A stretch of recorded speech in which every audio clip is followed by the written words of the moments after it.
जय हिंद दोस्तों। RT smart study में आपका स्वागत है। आज से हम लोग लूसेंट का नया सीरीज स्टार्ट करेंगे, जिसमें सबसे पहले मॉडर्न हिस्ट्री, उसके बाद एनिशिएंट, उसके बाद मिडाइवल स्टार्ट करेंगे। तो लूसेंट का जब मॉडर्न ख़त्म हो जाएगा तो हम लोग प्राचीन शुरू करेंगे और उसके बाद मध्यकालीन शुरू करेंगे। तो इसमें हम लोगों का पहला टॉपिक है उत्तरकालीन मुगल सम्राट। उत्तरकालीन मुगल सम्राट आज हम लोग खत्म करेंगे। तो ज़्यादा समय ना गवाते हुए हम लोग अपने प्रश्नों पर आते हैं। तो जैसा हम बताते हैं वैसा आप लोग ध्यान से सुनिएगा। लूसेंट का एक भी प्रश्न आपसे नहीं छूटेगा। और बात हुई तो हम लोग गांव में रहते हैं, तो इधर उधर की बातें आवाज़ें आती रहेगी, तो उसको आप लोग इग्नोर करिएगा और अपने काम से काम रखिएगा। तो देख लेते हैं हम लोग अपने सवाल को। तो जजाऊ का युद्ध होता है। जजाऊ का युद्ध 1707 ईस्वी में होता है, बहादुर शाह और आजम शाह के बीच। और इसी युद्ध में बहादुर शाह का साथ देते हैं गुरु गोविंद सिंह। तो प्रश्न पूछा जाएगा कि गुरु गोविंद सिंह बहादुर शाह का साथ कब देते हैं? तो 1707 ईस्वी में। गुरु गोविंद सिंह जो थे, इनका जन्म 1666 ईस्वी में पटना में हुआ था। और गुरु गोविंद सिंह सिखों के अंतिम यानी कि 10वां गुरु थे। तो पूछा जाएगा कि सिखों को अंतिम यानी कि 10वां गुरु कौन थे? तो गुरु गोविंद सिंह थे। आगे देख लेते हैं अगला प्रश्न कि शाह ए खबर के नाम से किन्हें जाना जाता है? तो शाह ए खबर के नाम से बहादुर शाह को जाना जाता है। तो शाह ए खबर के नाम से किन्हें जाना जाता है? तो बहादुर शाह को जाना जाता है। लाल कुमारी नामक वेश्या जो थी, किसके शासन में हस्तक्षेप करती थी? तो जहांदार शाह के शासन में हस्तक्षेप करती थी। सैयद बंधु दो भाई थे, जिनका नाम था, पहले का नाम था हुसैन अली खां और दूसरे का नाम था अब्दुल्ला खां। इन सैयद बंधुओं को शासक निर्माता भी कहा जाता है। शासक निर्माता इसलिए कहा जाता है कि ये जिनकी ओर से लड़ते थे उन्हें राजा बना देते थे। तो ये हुसैन अली खां जो थे, हुसैन अली खां की मृत्यु जो होती है, मृत्यु नहीं होती है, इनकी हत्या की जाती है। तो हत्या कौन कराता है भाई? तो तुरानी सैनिक हैदर बेग जो होता है, 9 अक्टूबर 1720 ईस्वी को सैयद बंधुओं में हुसैन अली खां की हत्या करा देता है। आगे देखते हैं लंपट मूर्ख। तो लंपट मूर्ख किसे कहते हैं? तो जहांदार शाह को। लंपट मूर्ख किसे कहते हैं? जहांदार शाह। तो इसको आप याद रखिएगा, कोई भी पूछ सकता है कि लंपट मूर्ख किसे कहा जाता है? तो जहांदार शाह को। घृणित कायर। तो घृणित कायर किसे कहा जाता है? तो फर्रुखसियर को। कैसे याद रखेंगे? कायर से याद रखिएगा। तो कायर जो होता है, जिसे जंगलों में जब लोग हम देखते हैं, तो सियर को हम सियार बोल सकते हैं। तो हम अपने माइंड में याद कर लेते हैं कि जो जंगल में सियार होता है वो कायर होता है। यानी कि जब शेर को देखता है सियार तो क्या हो जाता है? वो भाग जाता है, यानी कि कायर होता है, तभी तो भागता है। आगे देखते हैं तो घृणित कायर किसे कहा जाता है? तो फर्रुखसियर को। अगला प्रश्न है कि रंगीला बादशाह। रंगीला बादशाह किसे कहते हैं? तो मोहम्मद शाह को। मोहम्मद शाह को रंगीला बादशाह कहा जाता है। और इसको कैसे याद रखेंगे? रंगीला या रंगीला को हम रंग कह सकते हैं। तो रंग हम लोग जानते हैं कि जब होली आता है तो होली रंग जो होता है कहाँ लगाते हैं? हम लोग मुंह पर लगाते हैं। सबसे पहले कहाँ लगाते हैं? मुंह पर। तो ऐसे याद रख सकते हैं कि रंगीला बादशाह मोहम्मद शाह। तो मुंह से मोहम्मद याद हो जाएगा। देखते हैं कि मोहम्मद शाह का जब शासनकाल था तो इसी के शासनकाल में हैदराबाद की स्थापना होती है। और हैदराबाद की स्थापना चिनकिलीज खां करते हैं और 1725 ईस्वी में करते हैं। तो पूछेगा क्वेश्चन कि हैदराबाद की स्थापना किसने की? तो चिनकिलीज खां ने 1725 ईस्वी में। सॉरी दोस्तों, आगे देखते हैं हम लोग अपना अगला प्रश्न। हैदराबाद जो होता है, हैदराबाद की स्थापना तुरानियों ने किया था और अवध की स्थापना ईरानियों ने किया था। तो हैदराबाद की स्थापना किसने किया था? तो तुरानियों ने। और अवध की स्थापना ईरानियों ने किया था। आगे देखते हैं अगला प्रश्न। तो अगला प्रश्न है हम लोगों का नादिर शाह। नादिर शाह एक बहुत ही महान शक्तिशाली शासक भी था। तो नादिर शाह जो था वो ईरान यानी कि फारस का सम्राट था। तो नादिर शाह कहाँ का सम्राट था? ईरान का सम्राट था। और इसे ही ईरान का नेपोलियन कहा जाता है। तो अगर प्रश्न पूछेगा कि ईरान का नेपोलियन किसे कहा जाता है, तो नादिर शाह को ईरान का नेपोलियन कहा जाता है। नादिर शाह जो था दिल्ली पर आक्रमण करता है। और दिल्ली पर कब आक्रमण करता है? 1739 ईस्वी में आक्रमण करता है। और उस समय के शासक जो थे वो मोहम्मद शाह थे। तो प्रश्न पूछा जाएगा कि नादिर शाह दिल्ली पर आक्रमण कब और किसके शासनकाल में किया था? तो 1739 ईस्वी में मोहम्मद शाह के शासन के दौरान किया था। नादिर शाह जो था 70 करोड़ रुपया और तख्ते ताउस जो कि शाहजहां द्वारा बनवाया गया था, और कोहिनूर हीरा लेकर फारस वापस लौटा था। तो नादिर शाह से प्रश्न पूछा जाता है कि ईरान का नेपोलियन कौन था, तो नादिर शाह। और नादिर शाह ने दिल्ली पर आक्रमण कब किया था, तो 1739 ईस्वी में। किसके शासनकाल में, मोहम्मद शाह के शासनकाल में। और ये प्रश्न पूछा जाता है कि कोहिनूर हीरा और तख्ते ताउस ये दोनों लेकर कहाँ गया था नादिर शाह, तो फारस लौटा था, फारस गया था। ठीक, आगे देखते हैं हम लोग अपने अगला प्रश्न। तो जो तख्ते ताउस था, तख्ते ताउस, तो प्रश्न पूछा जाता है कि तख्ते ताउस पर बैठने वाला अंतिम मुगल सम्राट कौन था। तो तख्ते ताउस पर बैठने वाला अंतिम मुगल सम्राट कौन था, तो अंतिम मुगल सम्राट था मोहम्मद शाह। मोहम्मद शाह 1803 ईस्वी में दिल्ली पर कब्जा अंग्रेजों ने, सॉरी दोस्तों देखते हैं आगे। 1803 ईस्वी में दिल्ली पर कब्जा अंग्रेजों ने किसके शासनकाल में किया था।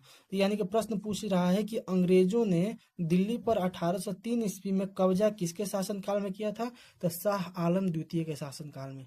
शाह आलम द्वितीय के शासनकाल में। और शाह आलम द्वितीय को ही अली गौहर कहते हैं। क्या कहते हैं, अली गौहर कहते हैं। और शाह आलम द्वितीय की हत्या कब होती है और किसने की, तो 1806 ईस्वी में। 1806 ईस्वी में कादिर खान ने की थी। आगे देखते हैं पानीपत का तृतीय युद्ध। जो पानीपत का तृतीय युद्ध होता है वो 1761 ईस्वी में होता है।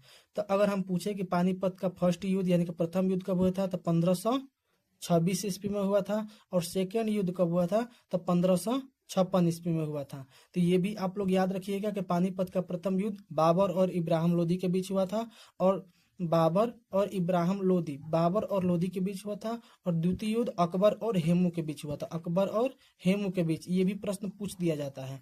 तो पानीपत का तृतीय युद्ध जो होता है 1761 ईस्वी में होता है। और ये किस किस के बीच, तो किसके बीच, तो मराठा और अहमद शाह अब्दाली के बीच होता है। अहमद शाह अब्दाली के बारे में पूछा जाता है कि यह अहमद शाह अब्दाली भारत पर 8 बार आक्रमण किया था। तो भारत पर 8 बार आक्रमण करने वाला कौन था, तो अहमद शाह अब्दाली था। अहमद शाह अब्दाली था। आगे देखते हैं अगला प्रश्न। तो इधर उधर के बातों को ध्यान में मत रखिएगा दोस्तों, हम लोग अपने प्रश्नों को देख लेते हैं। अगला बहादुर शाह जफर, जिसे हम लोग बहादुर शाह द्वितीय भी कहते हैं। तो बहादुर शाह जफर यानी कि बहादुर शाह द्वितीय के बारे में अब देखते हैं।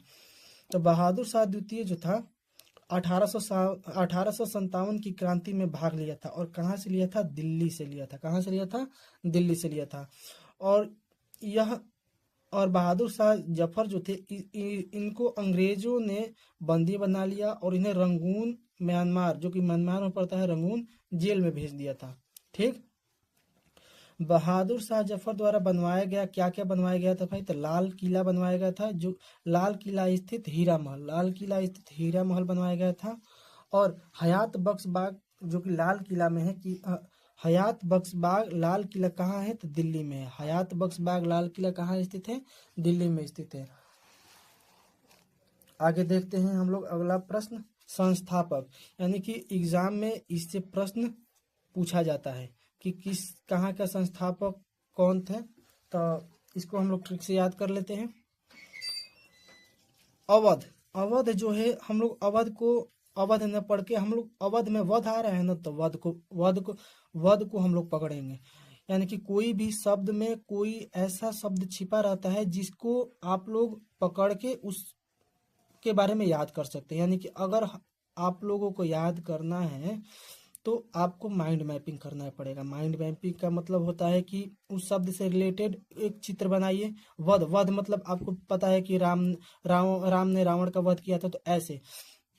तो देखिए अवध में वध आ रहा है, तो वध, तो मान लीजिए ना कि वध करने का किसी को आदत है। क्या है, आदत। तो आदत से आप याद कर सकते हैं अवध के संस्थापक आदत खां है, आदत खां। ठीक, आशा है कि आप लोगों को याद हो गया होगा। आगे देखते हैं हैदराबाद। तो हैदराबाद की स्थापना चिनकिलीज खां और निजामुल मुल्क आसफ जा जो है ना, ये चिनकिलीज खां का ही नाम है। तो ऐसे याद रखें हैदराबाद। तो हैदराबाद जो है, तो हैदरा में दरा आ रहा है, तो हैदरा में दरार है तो चीन, तो याद रखेंगे कि चीन जो है चीन में ज़्यादा दर्रा है। क्या है? चीन में ज़्यादा दर्रा है। तो ऐसे भी याद रख सकते हैं कि हैदराबाद दर्रा कहाँ है सबसे ज़्यादा? चीन। तो चीन से याद रख सकते हैं कि चीन खिलीज कहाँ। आगे देखते हैं रुहेलखंड। तो रुहेलखंड को रूह कह सकते हैं, रूह। तो रुहेलखंड मतलब कि मान लो कि रूह, रूह का मतलब होता है डर, यानी कि अगर आपका रूह किसी से नहीं डरा तो आप कहीं भी पराजित नहीं होंगे। तो रूह का मतलब जैसे कोई मान लो वीर आदमी है, तो वीर आदमी है, अगर वो वीर आदमी आपके पास आएगा तो आप कांपने लगेंगे, अगर वो पटक देगा तो आपका काम तमाम हो जाएगा। तो वीर जो आदमी होता है उससे रूह कांपने लगता है। तो याद हो सकता है कि रुहेलखंड, तो रुहेलखंड वीर दाऊद एवं अली मोहम्मद, अली मोहम्मद। ठीक, आगे देखते हैं बंगाल। तो बंगाल यानी कि पश्चिम बंगाल से याद कर सकते हैं। तो मान लो कि पश्चिम बंगाल उतरते हैं कोलकाता, ठीक, और वहाँ पर कुल्ली सबसे ज़्यादा मिलते हैं। तो बंगाल स्टेशन पर सबसे ज़्यादा क्या मिलेंगे? कुल्ली, कि दीजिए अपना अपना सामान ढो दें, हम ऐसे ऐसे करते हैं ना कुल्ली। तो याद रख सकते हैं कि बंगाल में अगर हम उतरेंगे तो कुल्ली ज़्यादा मिलेंगे, ऐसे भी याद रख सकते हैं। आगे देखते हैं कर्नाटक।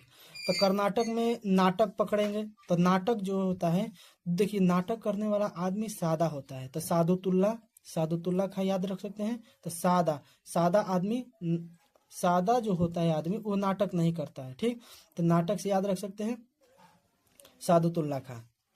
भरतपुर एवं, भरतपुर जो होता है, भरतपुर की स्थापना चूड़ामन एवं बदन सिंह, तो चूड़ामन एवं बदन सिंह है। तो हम लोग याद किए थे कि भरत जो है, भरत जो कि राम जी के भाई हैं, और राम जी जो हैं वो हमारे बक्सर जिला है, बक्सर जिला में एक जगह पड़ता है चूड़ामनपुर, और चूड़ामनपुर में आप लोगों को पता होगा कि माता अहिल्या को उन्होंने उद्धार किया था।